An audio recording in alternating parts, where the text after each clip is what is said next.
दुकान अच्छी चल रही है और 4 दिन बंद हो रही है, तो महाराज थोड़ी सी काली तिल्ली लेना, महाराज उसमें एक बमूल का कांटा लेना, काली तिल, बमूल का कांटा और किसी भी वृक्ष की 5 पत्तियां लेना महाराज। उसको लेकर अपने दुकान में, व्यापार में, या जिसको औषधि ना लग रही हो, जिसका स्वास्थ्य गड़बड़ हो रहा महाराज, उसका स्पर्श कराकर या 21 बार उस पर से उतार कर, और उतारना क्या नाम लेकर है? अवधूतेश्वर महादेव। कौन सा महादेव है? जम के बोलो जरा। अवधूतेश्वर महादेव।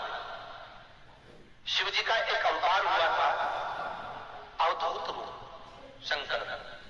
शंकर भगवान के उस क्रोध को, भगवान शिव के उस क्रोध को ब्रह्मा जी ने घोड़े का रूप दे दिया और घोड़े को समुद्र में डाल दिया। उस घोड़े से जलंधर हुआ था, फिर जलंधर का विवाह ब्रह्मा से हुआ था। अर्थात शास्त्र कहता है कि अवधूतेश्वर महादेव का जो रूप है वो रोग का निवारण करने के लिए, व्यापार की वृद्धि को आगे बढ़ाने के लिए। आप लोगों ने कहीं कहीं देखा होगा, किसी किसी के ऑफिस में देखा होगा कि वास्तु शास्त्री कहते हैं कि दौड़ते हुए घोड़े का फोटो लगाओ। सुना है कि नहीं? अरे बोलो तो सुना है कि? किसी वास्तु वाले के पास जाओगे ना तो कहेगा तुम्हारा आपका अच्छा नहीं चल रहा ना, तो दौड़ते हुए घोड़े का फोटो लगाओ।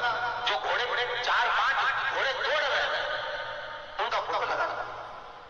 क्यों कहते हैं? उसका कारण क्या है? वास्तु शास्त्री ऐसा क्यों बताते हैं कि दौड़ते हुए घोड़े का फोटो? उसका शास्त्र प्रमाण शिव महापुराण करती है महाराज कि शिव का एक रूप अवधूतेश्वर है, जिसको ब्रह्मा जी ने घोड़े का रूप दे दिया और घोड़े का रूप देकर उसको समुद्र में डाल दिया, जिससे जलंधर की उत्पत्ति हुई।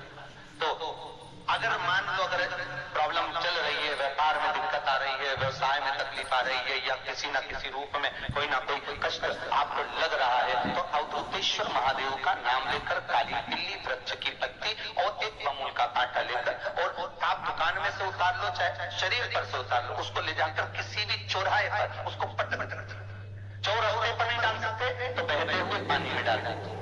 बहता हुआ पानी ना मिले तो पीपल के वृक्ष के नीचे डाल दीजिए, पर उसको मकर राशि के पृष्ठ भाव में ही डालना।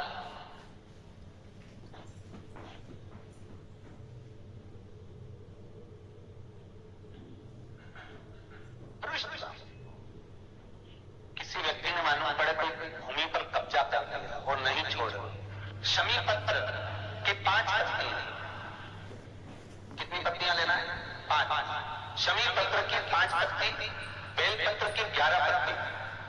मकर राशि में प्रवेश करते समय सूर्य का स्मरण करते हुए सूर्य पे से 7 बार घुमा कर भगवान शिव का नाम मंत्र लेते हुए, जो शिव महापुराण का मूल मंत्र है, श्री, बोलिए जम के, श्री शिवाय नमस्तुभ्यम। शिव महापुराण के मूल मंत्र का स्मरण कर सूर्य पर से घुमाकर शंकर भगवान के शिवलिंग पर जो समर्पित कर देता है, और चढ़ी हुई एक बेलपत्र शमी पत्र उस स्थान पर डाल देता है जो कब्जा नहीं छोड़ रहा, महाराज 6 महीने के अंदर वो कब्जा छोड़कर भागता नजर आता है। उसको छोड़ना ही पड़ता है। सूर्य का प्रवेश, तो पानी कलश महाराज, उसमें जल भर लीजिए और जल भर कर उसमें 7 दाने चने की दाल के डाल दीजिए। 7 दाने चने की दाल का डालकर उसमें थोड़ा सा कुमकुम, रौली थोड़ी सी उसमें डाल दीजिए। 3 शमी पत्तर, 1 बेल पत्तर उस जल के अंदर डाल दीजिए और डालकर सूर्य नारायण भगवान को दर्शन करते समय, जल छोड़ते समय उत्तर की ओर, आपके घर से जब उत्तर का जो भाग हो उस ओर जल का भाग थोड़ा सा छोड़े। आखिरी का बचा हुआ जो जल और बेलपत्र और शमी पत्र है एक साथ जब छोड़े तो जितना अपने मन में भाव हो कि हमारा इतना कर्जा है बाबा वो चूक जाए, या कोई पैसे नहीं दे रहा है उसका भी स्मरण कर सकते हैं कि हमारे इतना रुपया लेना है, और वो जल शमी पत्र बेलपत्र उसी समय पर नीचे डाल देना, उसका छींटा थोड़ा सा अपने ऊपर लेकर प्रवेश कर महाराज।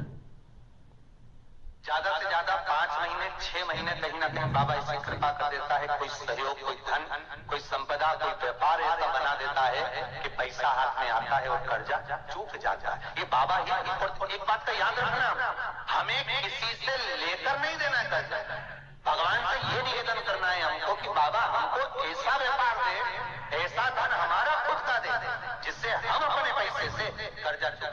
तुम्हारे इधर से लिया, इधर दे दिया, इधर से लिया, इधर दे दिया, राधे हमने इधर से लिया, इधर दे दिया, इधर से लिया, इधर चूकना नहीं, हमें प्राप्त करना। भगवान से कहो इतना हमको वैभव दे कि चूक जाए। एक पार्थिव शिवलिंग का निर्माण शमी वृक्ष के नीचे करिए। फिर निवेदन करूंगा, जिसको मिर्गी की बीमारी हो, मिर्गी की तकलीफ आती हो, या चक्कर आते हो, फिट की बीमारी हो, या किसी भी रूप में आप काम करते हो और आपको भन्नाटियां आती हो, चक्कर आते हो, उसके लिए शिव महापुराण में, सुंदर उमा खंड में और स्कंद पुराण में, दोनों में बहुत सुंदर वर्णन करा कि एक पार्थिव शिवलिंग का निर्माण शमी के वृक्ष के नीचे कर।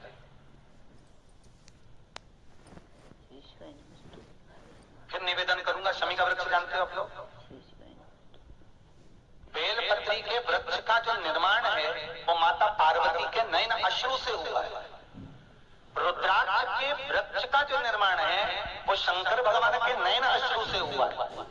और शमी वृक्ष का जो निर्माण है उमा और महेश, इन दोनों के मिलन से, दोनों के बैठने से, दोनों की वार्ता से जो नयन अश्रु बहा और दोनों का जो मिलन हुआ, उससे शमी वृक्ष की उत्पत्ति हुई हमारा। इसलिए सारे वृक्षों में अगर श्रेष्ठता दी जाती है, 33 कोटि देवताओं की पूजन में अगर कोई पत्ती चढ़ सकती है तो वो शमी की पत्ती चढ़ सकती है हमारा। शमी वृक्ष की पत्तियां चढ़ सकती है। बेलपत्री तो आप दुर्गा जी को चढ़ा दोगे, शिव जी को चढ़ा दोगे, गणेश जी को चढ़ा दोगे, विष्णु जी को चढ़ा दोगे,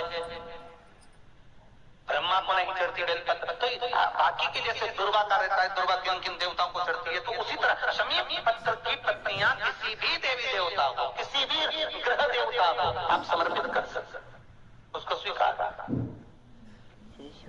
पर एक बात याद रखना, जब शमी पत्र की पत्तियां आप समर्पित करें तो शमी पत्र की डाली समर्पित नहीं होना चाहिए। जैसे एक यहाँ पर रखी होगी, कुछ माताओं ने आज चढ़ाई है शमी पत्र। ये जो आपने चढ़ाया है ना डाली के समय, ये गलत है। ये हमको रोग की उत्पत्ति कराता है। क्या उत्पत्ति कराता है? रोग। जैसे अगर डाली के समेत शमी पत्र हम अगर शंकर जी को चढ़ा देते हैं या किसी भी देवता को चढ़ा देते हैं, उससे हमारे कमर में, घुटने में, पीठ में, सिर में दर्द 15 दिन के बाद में चालू होना प्रारंभ हो जाता है। धीरे धीरे धीरे धीरे धीरे धीरे वो दर्द चालू होता है। इसलिए शमी पत्र का एक नियम है कि उसकी पत्ती को तोड़ा जाए, उसकी पत्तियों को तोड़कर फिर भगवान को समर्पित करो। पर डाली समर्पित नहीं हो सकती, डाली का समर्पण नहीं। और कितना सुंदर लिखा है, बेलपत्र की डाली भी है ना, अगर बेलपत्र की मान लो डाली भी चढ़ गई है तो वो स्वीकार होगी, पर शमी पत्र की डाली स्वीकृत नहीं है, उसकी पत्तियां पर जल्दी जल्दी में आप लोग को हो सकता है कि भाव आपका इतना ज्यादा रहता है ना, इतना भगवान से तुम प्रेम करते हो ना, तो भगवान पर बस इसमें अपना उंडेलने के चक्कर में तुम ज्यादा ही कुछ उंडेल लिया। पर दिक्कत यहाँ है, बेचारे पंडित जी तो थोड़ा सा बोलते हैं, तुम उसके 4 गुना चल जाते। दिक्कत बस यही है। देखो कौन सा व्रत करती हो तुम लोग? वो 16 सोमवार का व्रत करती है। कौन कौन ने करा 16 सोमवार, संकट सोमवार? कभी करा हो जिंदगी में? करा सब लोगों ने? रखो जरा। तो एक माता जी करेंगे, गुरुजी अब की बार हमारा जो संकट सोमवार का उपास है ना, वो हमारा बेलपत्ती का है। हमने कहा बेलपत्ती का कैसा? हम बेलपत्री खाते और उससे उपास करते। फिर एक बोली कि हम मिश्री से संकट सोमवार करते। पर अगर स्कंद पुराण में देखोगे तो संकट सोमवार का उपास, 16 सोमवार का उपास केवल चूरमे का होता है, अर्थात मोटे मोटे रोट बनते हैं, फिर उसको मलते, उसमें गुड़ मिलाते हैं तल के, केवल चूरमे का। पर हम मन तुम्हारा कि तुम उसको मिश्री का कर रही हो कि बेलपत्री का कर रही हो। किसी ने कह दिया 3 बार संकट सोमवार करना जरूरी होता है, तो 3 बार अलग अलग चीज से करो। ये कौन सा प्रमाण लिखा है? कहाँ लिखा कि 3 बार करना है तो अलग अलग चीज से करना पड़ेगा? नहीं। अगर आप रोट का चूरमा बनाकर शंकर भगवान को भोग लगाकर अगर संकट सोमवार कर रही हो तो शिव जी को लगता है कि ये मुझे समर्पित कर पाएगी। अब तुमने बेलपत्री का अगर संकट सोमवार करा तो बेलपत्री शंकर जी को भोग में रखी, बोलो रखी कि नहीं रखी? अरे बोलो तो भोग में 3 हिस्से तुमने बेलपत्री के करे, तो शंकर जी को तुमने बेलपत्री खिलाई, तुमने भी बेलपत्री करी। मिश्री का करा तो 31 मिश्री तुमने शंकर जी को चढ़ाई। अगर चूरमा का करती तो शंकर जी भी कहते जा तेरी मनोकामना पूर्ण हो जाए। अब कई कई व्रत करे और बाद में कि हमारी तो काम नहीं पूरी नहीं हुई, भगवान ने हमारी सुनी ही नहीं, तो भगवान के काय को सुनो, बेलपत्ती तो खवा काय को सुनो। लिखा था चूरमा, खिला रही बेलपत्र। मिस्री तक भी चल गया कि चलो भैया मिस्री खिलाई। अच्छा बोलो रे ईमानदारी से, तुम्हारे घर में मेहमान आए और तुम उसको अच्छे से ना तो बड़ा खिलाओ, ना समोसा खिलाओ, ना चाय खिलाओ, ना पानी की पूछो, दूसरी बार आएगा नहीं आएगा ना। बस शंकर जी भी ऐसा एक बार पकड़ाएंगे कि दूसरी बार आता। अब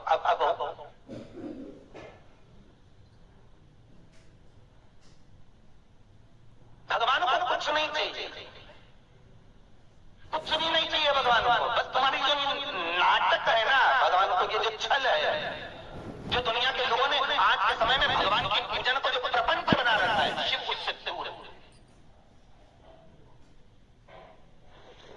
श्री शिवाय नमस्तुभ्यम। हर हर महादेव। पूज्य प्रदीप मिश्रा जी ने आज कथा में बहुत अच्छी और अचूक बातें बताई हैं। पूज्य प्रदीप मिश्रा जी ने बताया है कि बेलपत्री का जो वृक्ष है वो माता पार्वती के नैनस्कों से उत्पन्न हुआ है। और पूज्य प्रदीप मिश्रा जी ने बताया है कि सोमवार के व्रत हमें कैसे करने चाहिए। सोमवार के व्रत के दिन हमें चूरमे का ही भोग लगाना चाहिए भगवान को, और चूरमा ही धारण करना चाहिए। ऐसा करने से भगवान शिव बहुत जल्दी प्रसन्न होते हैं। और पूज्य प्रदीप मिश्रा जी ने समी पत्थर का बहुत अच्छा और अचूक उपाय बताया है। अगर आपको वीडियो पसंद आई हो और उपाय अच्छे लगे हों तो कमेंट बॉक्स में हर हर महादेव अवश्य लिखें, और मेरे चैनल को लाइक कमेंट और फॉलो जरूर करें। श्री शिवाय नमस्ते।